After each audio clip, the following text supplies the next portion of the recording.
Going into the airport to go through the whole ceremony of bringing the body home was really overwhelming almost.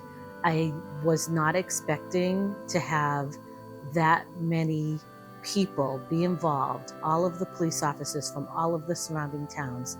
Once we were there and involved and we saw the casket being brought off of the plane, and my nephew, of course, was escorting the casket. It was really overwhelming and touching to see so many people be involved with that and be interested in that when this was 80 years later. And they didn't know him. I didn't know him. We had heard stories, but really it was kind of just a distant thing, and it wasn't something that we really thought about on a daily basis. So having seen all of that come together, it was emotional, it was touching, made me feel like it was really something that was important, that everyone thought was important.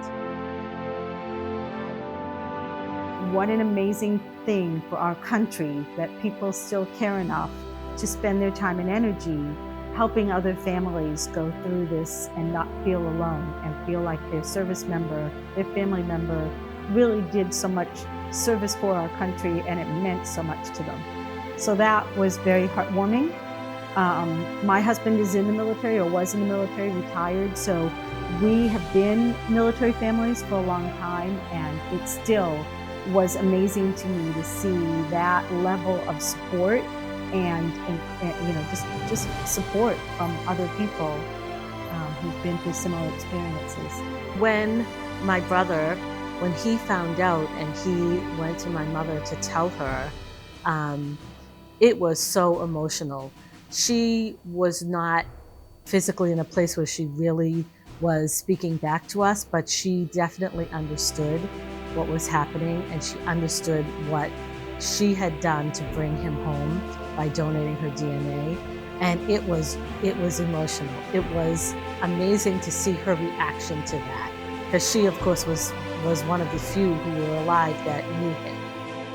I had no idea what to expect, and what happened was just an unbelievable welcome home for a service member. It was a passing story that we heard growing up. I didn't identify myself with a person who was missing in action from World War II necessarily.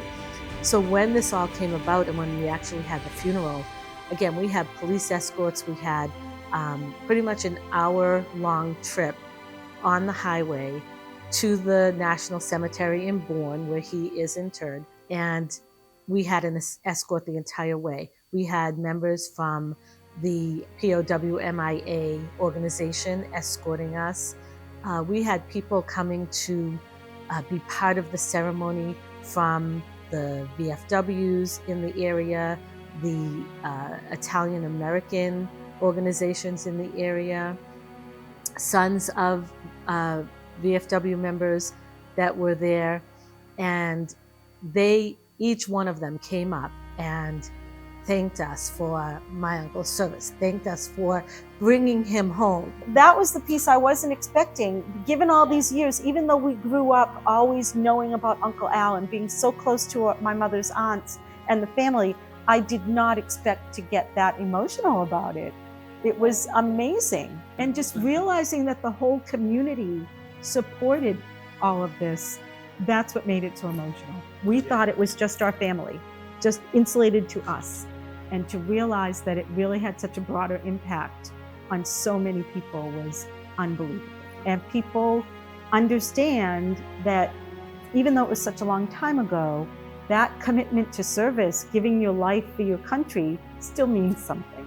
Even now, even 80 years later, people are appreciative of what our soldiers gave to keep America safe. The numbers of people that are involved even to this day with moving the bodies, identifying the remains, cataloging information, contacting family members, even just the whole process of organizing the funeral and escorting the casket.